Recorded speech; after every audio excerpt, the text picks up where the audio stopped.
Օրերս ձերբակալվել էին Խաչատուր Աբովյանի անվան հայկական պետական մանկավարժական համալսարանի ռեկտոր Սրփուհի Գևորգյանը եւ պրոռեկտոր Մարիաննա Հարությունյանը։ Արմլուրը տեղեկացրել էր, որ հակակոռուպցիոն կոմիտեի կողմից իրականացվող քրեական վարույթի շրջանակներում էր տեղի ունեցել ձերբակալությունը։ Վերջիններս մեղադրվում են համալսարանի տարբեր աշխատակիցներից կազմված հանցավոր կազմակերպություն ստեղծելու եւ ղեկավարելու, առանձնապես խոշոր չափերով վատնում եւ խարդախություն կատարելու եւ կաշառք ստանալու մեջ։ Քրեական վարույթի շրջանակներում ձերբակալվել էին նաեւ համալսարանի մի խումբ այլ աշխատակիցներ, այս մասին հայտնել էին հակակոռուպցիոն կոմիտեից։ Պրոռեկտոր Մարիաննա Հարությունյանի նկատմամբ դատարանի որոշմամբ կիրառել են այլընտրանքային խափանման միջոցներ, քանի որ պրոռեկտորը խոստովանական ցուցմունք է տվել։ Կաշառք ստացողը եւ խարդախություն կատարողը Ժաննա Անդրեասյանի մտերիմն է։ Անդրեասյանի երաշխիքով էին նրան նշանակել այդ պաշտոնում։ Ավելին, Խաչատուր Աբովյանի հայկական պետական մանկավարժական համալսարանի հոգաբարձուների խորհրդի նախագահը հենց Ժաննա Անդրեասյանն է։ Ուսանշանակում է, որ նրա ղեկավարած կառույցում կոռուպցիոն իսկական բում է, եւ ինքը որպես հոգաբարձուների խորհրդի ղեկավար պարտավոր է տիրապետել իրավիճակին։ Արմլուրը ԿԳՄՍ նախարար Ժաննա Անդրեասյանից հետաքրքրվել է, թե ինչպես է ստացվել, որ իր ղեկավարած կառույցում նման չարաշահումներ են տեղի ունենում, իսկ չարաշահողը իր մտերիմն է եւ իր կողմից աջակցություն ստացած ռեկտոր։ Հաշվի առնելով, որ իրավական գործընթաց է ընթանում եւ կարծում եմ բոլորս կարիք ունենք սպասելու նախ դատական վճռին, որպեսզի որակումների մասով լինենք վստահ։ Ես իհարկե կսպասեմ այդ վճիռներին, բայց արդեն իսկ այն տեղեկատվությունը եւ հաղորդագրությունը, որ տարածված էր, ավելի քան մտահոգիչ է եւ ես կարծում եմ, որ այստեղ մենք շատ մեծ անելիք ունենք հասկանալու խնդիրները, քանի որ համալսարանը պարբերաբար, ինչպես եւ պարտավոր է ցանկացած հիմնադրամ, անցել է աուդիտ։ Այստեղ եղել են նաեւ պարբերական ստուգումներ տարբեր համապատասխան իրավասություն ունեցող մարմինների կողմից եւ ես կարծում եմ, որ մենք առաջիկայում հոգաբարձուների խորհրդում կքննարկենք այս բոլոր ուսումնասիրությունների արդյունքում արդյոք որևէ նշաններ կամ ազդակներ եղել էին, որոնք նաև հոգաբարձուների խորհուրդը պետք է ավելի խորությամբ եւ մանրամասնությամբ դիտարկի։ Ես մի բան կարող եմ ասել, այն ինչ հաղորդագրությամբ տարածված է, մեղմ է ասել ինձ համար շոկային է, անթույլատրելի է եւ ես կարծում եմ, որ նման իրավիճակներն ու իրադրությունները պետք է բացառվեն ցանկացած բուհում ու հատկապես մանկավարժական համալսարանում, որը ուսուցիչ է կրթում։ Եվ այստեղ մենք խոսքը ոչ միայն գիտելիքի մասին ենք տանում, այլ նաև տանում ենք արժեքների մասին, եւ ինձ ուղղակի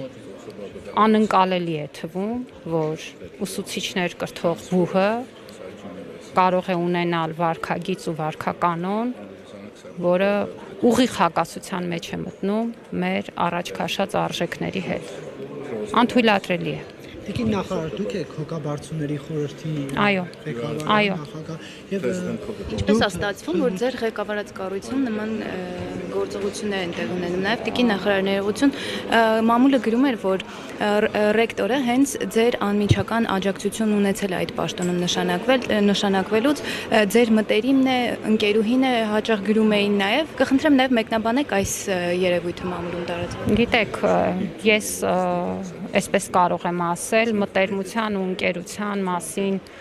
դիտարկումներին ուղղակի չեմ արձագանքի, որովհետև ես բազմիցս ասել եմ, որ գործնական դաշտում ես ունեմ բացառապես գործնական հարաբերություններ, տիկին Գևորգյանի հետ ծանոթացել եմ եւ առնչվել եմ հենց իր այդ պաշտոնում նշանակվելու եւ առաջադրվելու կապակցությամբ եւ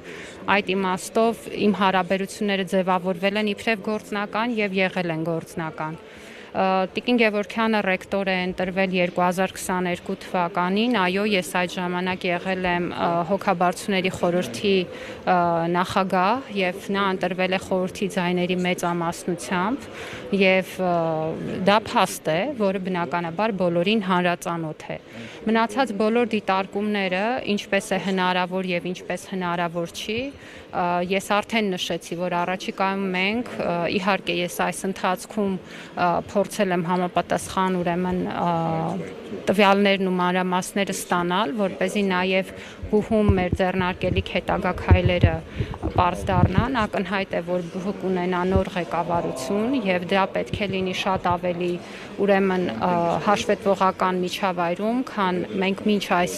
դիտարկել ենք եւ սա նշանակում է, որ հոգաբարձուների խորհուրդը չնայած ունի իրեն վերապահված լիազորությունների շրջանակը եւ գործադիր ֆունկցիաներ չունի, բայց այժմ վստահ եմ, որ մոնիտորինգի հավելյալ մեխանիզմներ պետք է ձեռնարկվեն, եթե գործադիր ղեկավարության հետ կապված առկա են այսպիսի ռիսկեր եւ սա նշանակում է, որ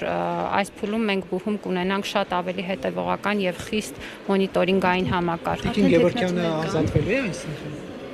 Ես կարծում եմ, ինչպես արդեն ասացի իմ խոսքի սկզբում, որ մենք սպասենք դատական վճիռներին որակումներ տալու համար եւ ես որևէ մեկի անմեղության կանխավարկածը չեմ ուզում եւ չեմ կարող խախտել, բայց տարածված հաղորդագրությունը եւ արդեն իսկ հասանելի տեղեկատվությունը խիստ մտահոգիչ են եւ ես կարծում եմ, որ այո, մենք բուհում պետք է ունենանք նոր ղեկավարություն։ Բայց եթե քննչական գործողությունների արդյունքում պարզվի, որ Տիկին Գևորգյանը